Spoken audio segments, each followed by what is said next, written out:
Tu n'as pas de maison, et moi je n'ai plus de maman, souffla la petite fille à la jeune femme noire assise seule dans la gare. Ces mots résonnèrent dans le terminal presque désert de Chicago, en ce jeudi de décembre glacial. Helena Williams, 29 ans, resserra contre elle son manteau élimé, le dernier vestige de sa vie d'avant, et observa l'enfant dont les yeux étaient pleins d'une curiosité désarmante. 6 mois plus tôt, elle dirigeait le cabinet d'architecture le plus prometteur du Southside, porté par des contrats millionnaires et un avenir radieux. À présent, elle passait ses nuits entre les gares et les refuges. Pourtant, malgré tout, son regard gardait cette étincelle farouche qui dissuadait quiconque de la sous-estimer. « Comment sais-tu que je n'ai pas de maison ?» demanda-t-elle doucement en s'asseyant à côté de la fillette. « Parce que je viens parfois ici avec mon papa pour attendre le train, et tu es toujours là en train de dessiner dans ton cahier, » répondit l'enfant en désignant le carnet de projet qu'Helena serrait contre elle. « Je m'appelle Olivia. Papa dit que maman est partie vivre avec les anges. Moi, je crois qu'elle est juste partie parce qu'elle ne nous aimait plus. » Helena sentit son cœur se contracter, mais autre chose attira brusquement son attention. À travers les vitres, elle aperçut un homme grand, noir, impeccablement vêtu, le téléphone collé à l'oreille, l'air préoccupé. Il parlait d'un ton nerveux, complètement absorbé dans sa conversation, sans prêter la moindre attention à sa fille. « C'est ton père ?» demanda Helena, observant l'homme avec un intérêt soudain. « Oui. Il travaille beaucoup. Il est toujours au téléphone. Parfois, j'ai l'impression qu'il oublie que j'existe. » murmura Olivia, une tristesse poignante dans la voix. Ce que la fillette ignorait, c'est qu'Helena avait immédiatement reconnu l'homme. Marcus Thompson, PDG de Thompson & Associates, l'une des plus grandes firmes de développement urbain de Chicago. Surtout, il était le client qu'Helena avait tenté de convaincre juste avant que sa vie ne s'écroule.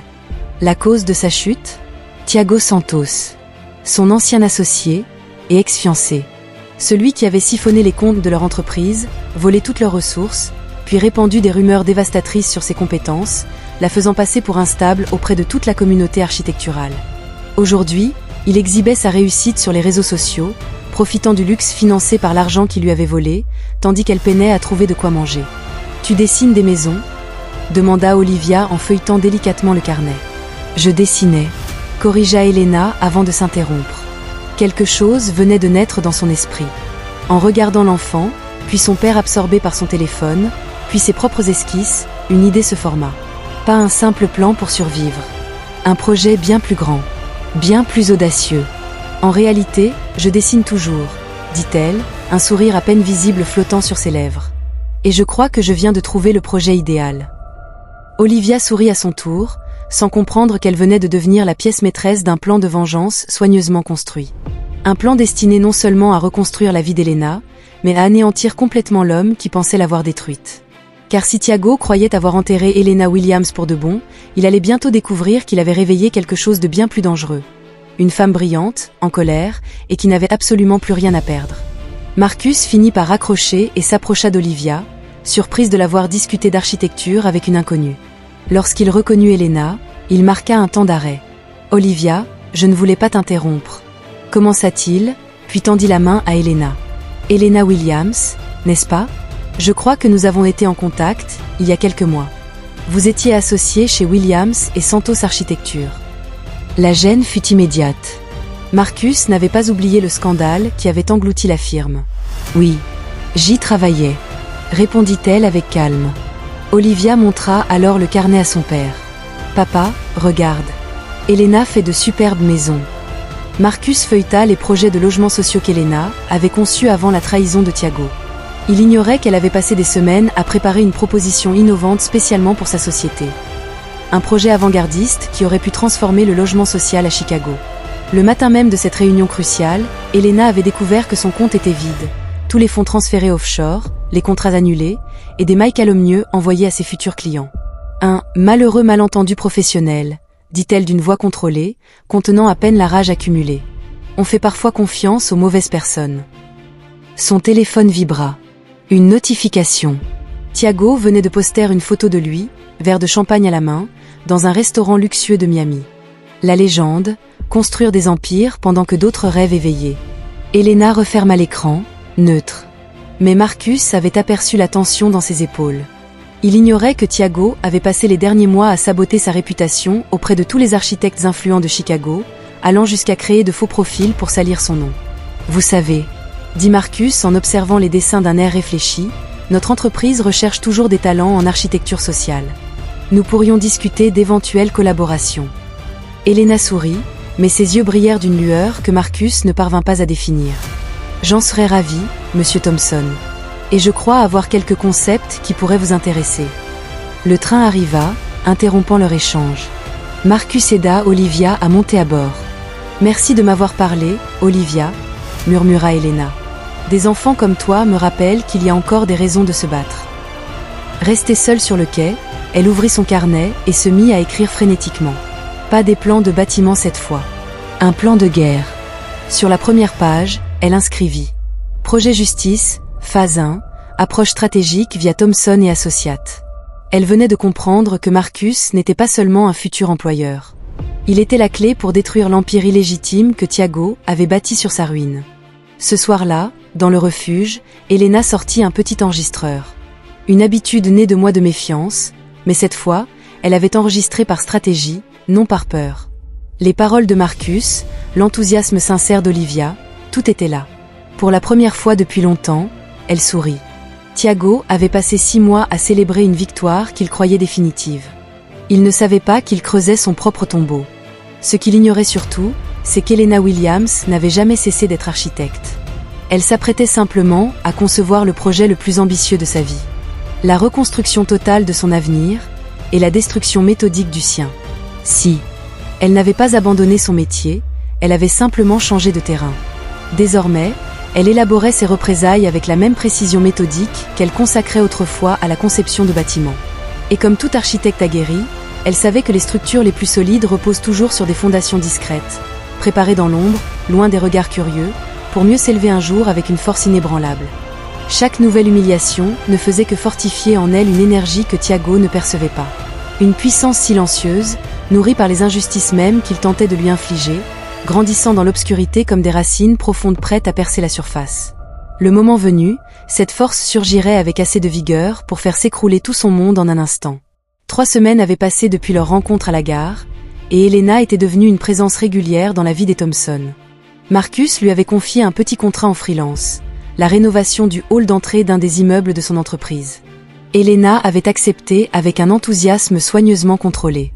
Ce que Marcus ignorait, c'est qu'elle analysait chaque recoin de cet édifice pour des raisons bien plus stratégiques que de simples considérations architecturales. « Elena, votre talent est remarquable », commenta Marcus en étudiant ses plans dans son bureau. « Vos solutions de durabilité intégrée correspondent exactement à ce que nous voulons pour nos futurs projets sociaux. » Elena acquiesça, mais ses yeux étaient fixés sur l'écran de l'ordinateur de Marcus.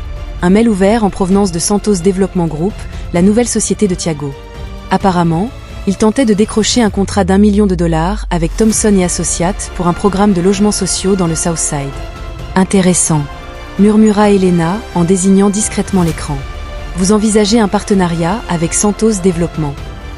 Marcus haussa les sourcils. « Vous connaissez leur travail. »« Je connais surtout Thiago Santos », répondit-elle avec un sourire qui ne parvint pas à masquer le froid dans ses yeux. « Nous avons collaboré pendant plusieurs années.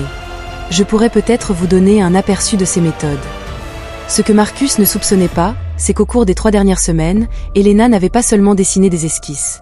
Elle avait investi ses dernières économies pour engager David Chen, un expert en cyber-enquête spécialisé dans les crimes financiers. Lors de leur rendez-vous discret dans un café éloigné du centre-ville, Elena demanda « Qu'avez-vous découvert sur Santos Développement ?» David ouvrit son ordinateur, révélant un ensemble de documents financiers. « Votre intuition était juste. Thiago Santos a utilisé des fonds détournés de Williams et Santos pour monter sa nouvelle société. Mais ce n'est pas tout. Il a bâti un réseau complexe de sociétés écrans pour blanchir cet argent. » Elena parcourut les documents, une lueur de satisfaction dans le regard. « Continuez. »« Et ce n'est pas le pire, » ajouta David. « Il utilise de faux documents pour obtenir des marchés publics. Regardez, toutes ces licences environnementales et attestations de sécurité sont falsifiées.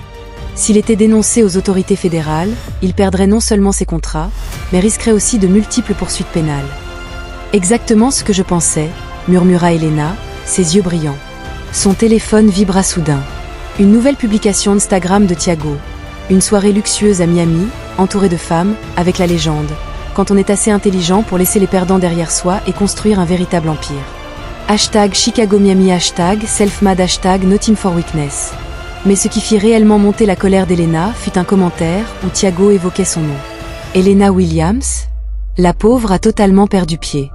On m'a dit qu'elle vit dans la rue maintenant. Certaines personnes n'ont pas la stabilité émotionnelle nécessaire pour travailler dans le business. Tant mieux, le monde des affaires appartient aux plus forts. Elena referma son téléphone calmement, mais David remarqua le durcissement de son expression. « Que as-tu l'intention de faire de tout ça ?»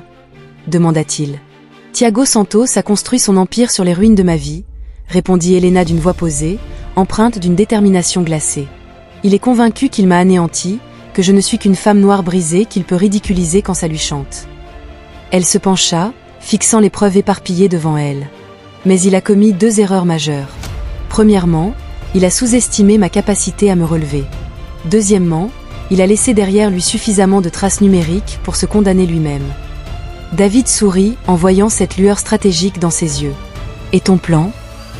Marcus Thompson s'apprête à signer un contrat de 15 millions de dollars avec Thiago pour un projet immobilier qui toucherait directement des communautés défavorisées, des gens comme moi, expliqua Elena en rangeant les dossiers.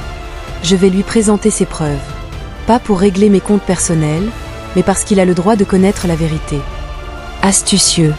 Mais je suppose que ce n'est pas tout. Cette fois, Elena afficha un vrai sourire, chargé d'une satisfaction profonde. Non, ce n'est pas tout. Quand Marcus interrompra les négociations et signalera les fraudes aux autorités, ce ne sera que le début. Car j'ai découvert quelque chose d'encore plus grave concernant les investisseurs de Santos Développement. Elle ouvrit un autre dossier. Thiago ne m'a pas seulement volé. Il a arnaqué tout un réseau de petits investisseurs, principalement des femmes noires et des entrepreneuses latinas, qu'il a convaincu de placer leurs économies dans des projets fictifs. Il y a au moins 20 victimes, pour plus de 2 millions de dollars. Comment as-tu découvert tout ça ? Avec patience et méthode. Pendant que tout le monde me voyait comme une femme brisée qui dormait dans la rue, je rassemblais des preuves. Chaque photo arrogante publiée en ligne, chaque mensonge sur ma santé mentale, chaque humiliation infligée à l'une de ses victimes. J'ai tout archivé. David la regarda avec un respect nouveau. Tu n'es pas en train d'organiser une vengeance. Tu mets en place une justice implacable. Exactement. Et tu veux savoir ce qu'il y a de mieux dans toute cette histoire ? Dit Elena en s'adossant à son fauteuil, un sourire victorieux au coin des lèvres. Demain, j'ai rendez-vous avec Marcus pour lui présenter tout ce que j'ai découvert sur Santos Développement. Vendredi, Marcus confrontera Thiago avec les preuves. Et lundi, Thiago comprendra que sous-estimer une architecte noire brillante aura été la plus grande erreur stratégique de sa carrière déjà pathétique. Ce soir-là, tandis que Thiago devait sûrement célébrer une victoire imaginaire de plus à Miami. Postant des photos d'une vie construite sur de l'argent volé et des réputations piétinées, Elena peaufinait les derniers détails d'un plan mûri pendant exactement 6 mois. Le même laps de temps qu'elle avait mis à rebâtir sa vie à partir de rien. Car pendant que Thiago gaspillait son énergie à l'humilier publiquement et à se bâtir une façade de succès, Elena avait, elle, consacré chaque journée de ces 6 mois à ce qu'il ne saurait jamais faire. Travailler dans le silence, avec rigueur, en construisant quelque chose de stable sur des bases solides. Ce que Thiago Santos était sur le point d'apprendre, c'est que détruire une femme comme Elena Williams ne la réduit pas au silence. Cela la transforme en une force 1000 fois plus dangereuse que tout ce qu'il aurait pu imaginer. Une force qui poussait lentement sous terre, comme des racines profondes prêtes à faire éclater le sol et à renverser tout sur son passage. Le vendredi matin, Elena franchit la porte de Thompson et Associates avec un dossier contenant 6 mois d'investigation méticuleuse. Marcus l'accueillit avec un sourire, pensant qu'elle venait parler de la rénovation du hall d'entrée. Marcus, avant d'aborder l'architecture, je dois vous transmettre des informations extrêmement importantes concernant Santos Développement. Dit Elena d'une voix calme mais teintée d'urgence. Ayant travaillé directement avec Thiago, je me sens moralement obligée de vous signaler certaines irrégularités. Marcus fronça les sourcils et se pencha légèrement vers elle. Quel genre d'irrégularité ? Elena ouvrit le dossier avec une précision chirurgicale, révélant des documents classés comme un plan d'architecture. Fraude aux certifications environnementales fédérales. Blanchiment d'argent via un réseau de sociétés fictives. Et détournement de fonds appartenant à au moins 20 petits investisseurs, pour un total dépassant les 2 millions de dollars. Le visage de Marcus se ferma au fur et à mesure qu'elle exposait les preuves. Relevés bancaires truqués, emails incriminants, licences contrefaites. Tout était numéroté, daté, organisé. Seigneur. Elena, d'où viennent toutes ces preuves ? De 6 mois d'enquête silencieuse, répondit-elle, un éclat glacé dans le regard. Quand Thiago a détruit mon entreprise et ma réputation, il a cru m'éliminer du jeu. Il a seulement oublié une chose. Une architecte noire est la personne la moins judicieuse à sous-estimer, surtout quand elle est poussée dans ses retranchements. Marcus feuilleta les documents, blême. Ce sont des crimes fédéraux. Si je signe ce contrat en connaissant ces éléments, je deviendrai complice malgré moi. C'est précisément ce que je voulais que vous compreniez avant votre décision, répondit Elena, observant la prise de conscience envahir son visage. À cet instant, le téléphone de Marcus se mit à sonner. Thiago. Sans doute pour presser la signature du contrat de 15 millions prévu dans l'après-midi. Répondez, suggéra Elena, un sourire presque imperceptible naissant sur ses lèvres. Mettez-le sur haut-parleur. Vous voudrez entendre ceci. Marcus activa le mode haut-parleur. La voix arrogante de Thiago envahit la pièce. Marcus, mon ami, j'espère que tu es prêt à changer l'histoire aujourd'hui. Ce projet va révolutionner le logement social à Chicago, et ton entreprise sera en première ligne. Thiago, j'ai quelques questions concernant tes certifications environnementales, dit Marcus en consultant les documents fournis par Elena. La confiance habituelle de Thiago vacilla. Les certifications? Évidemment, tout est en ordre. Pourquoi cette question? Plus précisément, le certificat EPA numéro 7742B, daté de mars dernier, répondit Marcus en fixant du regard la copie falsifiée découverte par Elena. Un silence total s'abattit sur la ligne. Elena aurait juré entendre les rouages du cerveau de Thiago se mettre à hurler en panique. Eh bien, je peux vous renvoyer une copie plus tard. Ce sont des formalités administratives. Vous savez comment c'est. En réalité, Thiago, vous n'avez pas à vous inquiéter, répondit Marcus, sa voix prenant un ton professionnel qu'Elena ne lui avait encore jamais entendu. Parce que je viens d'apprendre que ce certificat n'a jamais existé. Pas plus que la moitié de vos agréments. Un bruit sourd résonna au téléphone. Probablement Thiago, renversant quelque chose dans son bureau luxueux de Miami. Marcus, je crois qu'il y a un malentendu. Aucun malentendu. Il s'agit de fraude massive, de blanchiment d'argent et de détournement de fonds. Et j'ai les documents sous les yeux. Qui? Comment avez-vous? La voix de Thiago tremblait désormais. Alors Elena se pencha vers le micro, sa voix claire et parfaitement posée tranchant le silence. Bonjour Thiago. C'est Elena Williams. Tu te souviens de moi? La femme dont tu as dit qu'elle avait fait une crise de nerfs? Le vide qui suivit fut presque palpable.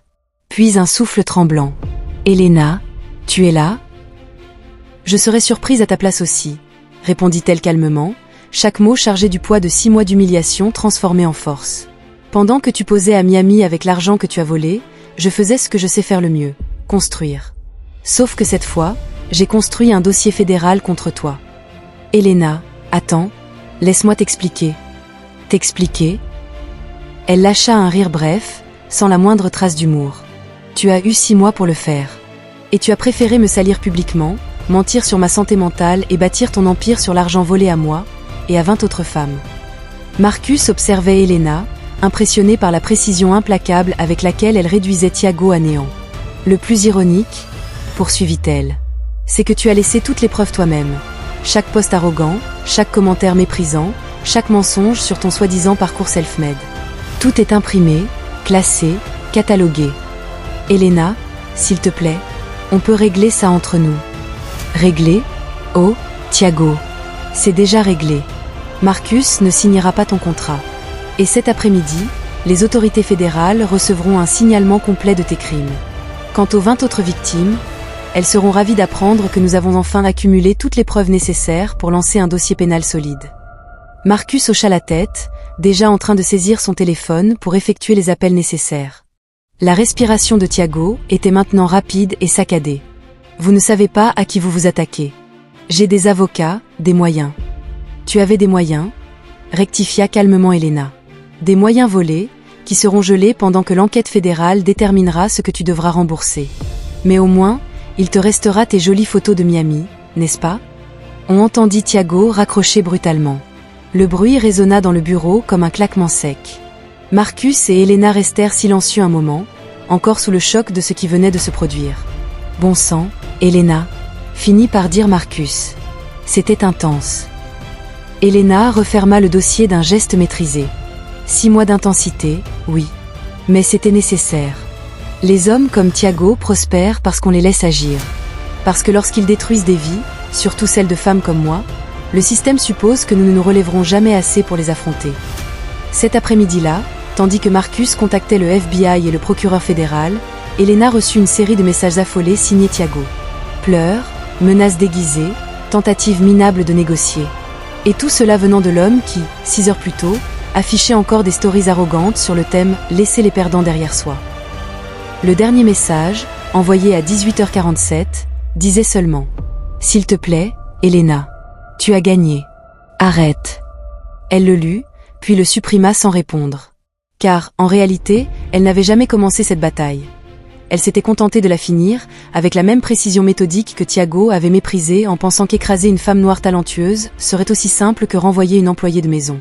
Le lundi suivant, Elena se réveilla en découvrant les gros titres des journaux de Chicago. Une vaste fraude dans l'immobilier social faisait l'objet d'une enquête fédérale. Les comptes de Santos Développement avaient été gelés. Thiago était recherché pour interrogatoire. Et 20 familles retrouvaient enfin l'espoir de récupérer leurs économies envolées. Mais pour Elena, cette victoire publique n'était que le premier chapitre d'un projet bien plus ambitieux qu'elle avait conçu dans l'ombre. Un avenir où plus jamais personne ne pourrait tenter de l'enterrer vivante. Car maintenant, elle avait des alliés, des ressources, et surtout la preuve indéniable que son intelligence était une arme redoutable. Trop puissante pour être comprise ou combattue par un homme aussi médiocre que Thiago Santos. 2 ans plus tard, Elena Williams posait en couverture du magazine Architectural Digest, célébrée comme architecte de l'année pour ses projets révolutionnaires de logements sociaux à Chicago. Son cabinet, Williams & Thomson Sustainable Development, était devenu une référence nationale en matière d'architecture inclusive. Marcus était désormais son associé. Et avec Olivia, maintenant âgée de 8 ans, et fière d'être la fille adoptive d'Elena, ils formaient une famille soudée, née de l'adversité transformée en mission. Elena, le tribunal fédéral vient d'appeler, annonça Marcus en entrant dans son bureau. Thiago a été condamné à 15 ans de prison pour fraude fédérale, avec restitution intégrale aux victimes. Elena hocha simplement la tête, concentrée sur les plans étalés devant elle. Thiago n'était plus qu'un détail insignifiant. Un criminel ordinaire, recevant enfin ce qu'il méritait. « Papa, est-ce qu'Elena va gagner le prix aujourd'hui ?» demanda Olivia en lui sautant dans les bras. « Oui, ma chérie. Et tu sais pourquoi ?» Elena s'accroupit pour se mettre à sa hauteur. Parce que quand quelqu'un essaie de nous faire tomber, on a 2 choix, rester au sol, ou transformer la chute en fondation pour construire quelque chose d'encore plus grand. Ce soir-là, à l'hôtel Palmer, Elena monta sur scène pour recevoir le prix national d'architecture sociale. Face à elle, plus de 500 architectes réputés, dont beaucoup avaient douté d'elle à l'époque où elle vivait dans la rue. Il y a 2 ans, un homme pensait qu'en me détruisant, il bâtirait son empire, déclara-t-elle, sa voix résonnant dans la salle. Aujourd'hui, il est derrière les barreaux, tandis que je suis ici, en train de construire des ponts, littéralement, entre des communautés qu'il méprisait. Elle marqua une pause. La meilleure vengeance n'est pas de détruire ceux qui vous ont blessé. C'est de devenir tellement brillante qu'ils cessent d'avoir la moindre importance dans votre histoire. Marcus et Olivia applaudirent au premier rang, entourés des 20 femmes qu'Elena avait aidées à récupérer leurs économies et qui prospéraient désormais dans leurs nouvelles entreprises. Pendant ce temps, dans une prison fédérale de l'Illinois, Thiago Santos regardait les informations sur les réussites d'Elena à travers les barreaux. C'est là qu'il comprit enfin qu'il n'avait pas simplement sous-estimé une femme brillante. Il avait sous-estimé une force de la nature, capable de transformer sa plus grande injustice en un héritage indestructible. Car Elena avait prouvé que l'architecture ne consiste pas seulement à bâtir des structures, mais aussi à reconstruire des vies, y compris la sienne, avec des fondations si solides qu'aucune tempête ne peut les ébranler.